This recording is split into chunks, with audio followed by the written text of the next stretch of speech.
Racist Neighbor Drama Saga continues. For those just tuning in, the Spark Notes version of what's going on, I have a rural 40-acre property that I rent to an African-American gentleman and his significant other who happens to be native. They chose to rent my property because they have multiple dogs that they show, and they breed a couple litters a year, and they wanted the space. They've been great tenants, quiet, have lived there for nearly a year without any issue, but some of the neighbors have decided that they don't want to live next to people like that in their nice, quiet communities. And to try to make their life miserable, they dug up an obscure zoning regulation that states that if you have more than 2 dogs or cats in Chisago County, you need a kennel permit. And it's a bunch of hoops you need to jump through to get the kennel permit. It's $1,000 after the fact filing fee. You got to go to public county meetings where people can show up and bitch. Also, they can have 5 dogs on my rural 40-acre property where you can't see any of the neighbors. And then my old next door neighbor, Michelle, who used to be my friend until she couldn't contain her true colors anymore, texted me telling me I rented my property to garbage, that I better not dare bring my tenants near her, and she won't live next to people like that. Then she rallied half the neighborhood to show up to these meetings and write in to complain about my tenants and their kennel permit. You can go back to this playlist and watch it all because I've called it all out. I've recorded the meetings and shared screenshots of the text messages. And with all of this, you guys have showed up with overwhelming support in these videos for my tenants and myself. You guys have been awesome. And then this person came into the comments claiming to not be Michelle. But for not being Michelle, she seemed super defensive over Michelle and had a lot of personal information about Michelle. On top of that, Michelle texted me saying, let's be clear about some things. I'm not the one who called your tenants in, and I wasn't the one who was commenting on TikTok, and everything that I'm saying is harassment and slanderous and dangerous, which is adorable, and I'm sure the irony of that text message is lost on her as she's using zoning laws to try to harass somebody from leaving a community because of their skin color. Also, the implications of zoning laws like this is the topic of today's Let Them Eat Toast podcast episode if you guys want to check that out. And you know, not so long ago, Michelle once called me naive, and she must really believe that, trying to tell me that it wasn't her who called my tenants in, and it wasn't her in the TikTok comments. Next thing you know, she's going to tell me the Pope's agnostic. But for the sake of fairness and transparency, obviously I'm showing you all everything so you can make a decision for yourself, and let's just momentarily entertain the possibility that I was wrong and Michelle is truly innocent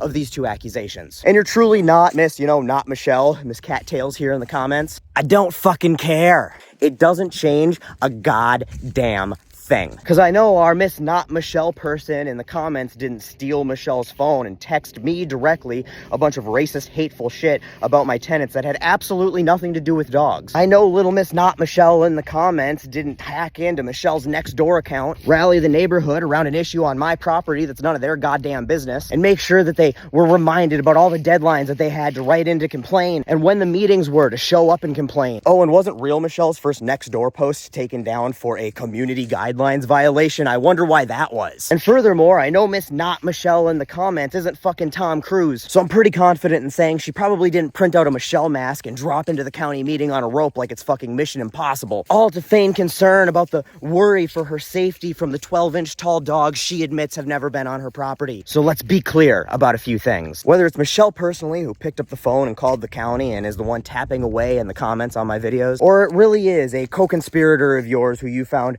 a mutual bond over your hatred of brown people who don't bother you, you were just as complicit. And what makes it even worse is that there's no one in this community who owed me personally more loyalty than you. The person who should have been my property, my tenant's first line of defense in the neighborhood was the one leading the charge against them. And I damn sure ain't Jesus, which is something you probably should have considered before you decided to cosplay as Judas, because I damn sure ain't gonna wash your feet in light of your bigotry and betrayal. You made the choice to say the things you said. I mean, it was you who got online to try to bring awareness to this, to make it more public, to make it everybody else's business when it didn't fucking concern them. And that's your choice to do so, but freedom of choice does not mean freedom from consequences. Maybe next time put your bigotry in check before you pick a fight with a person who has a platform. A little forethought can go a long way. Still humoring the thought that Miss Cattails here is not the cat-loving Michelle. I guess it could be Michelle's next door neighbor, Anne, and her deputy husband, Justin. Now, I was giving you all the benefit of the doubt, assuming that your complaints were solely based on the poorly written application that you received in the mail. At least that was until I learned that many of the days that my tenant is standing on the side of the road with his daughter waiting for the school bus to pick her up, an unmarked black Charger with dark windows would drive by real slow. Until one day, apparently that wasn't enough, and after driving by, it whips a U-turn, pulls up really quick, rolls down the window, and lo behold,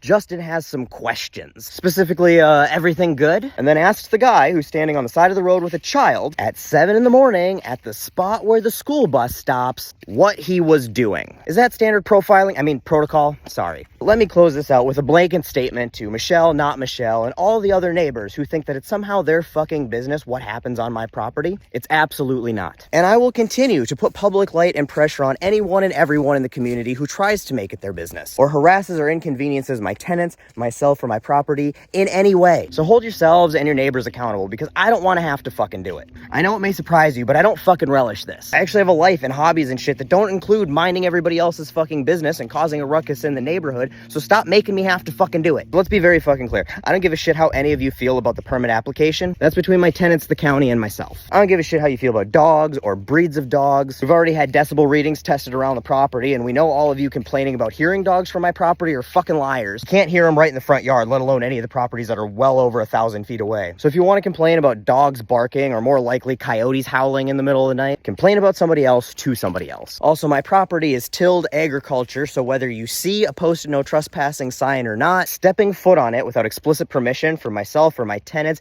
is a violation of Minnesota state law and a criminal offense. I don't give a shit if you're pretending to track your cat or your dog or your lost grandma. So leave my tenants alone, leave my property alone, and leave me alone, and I'll leave y'all alone. And for everybody else who wants to come support my tenants and their freedom to live their life in peace from bigoted neighbors, the next county meeting is December 7th at 7 p.m. at the Chisago County Government Center.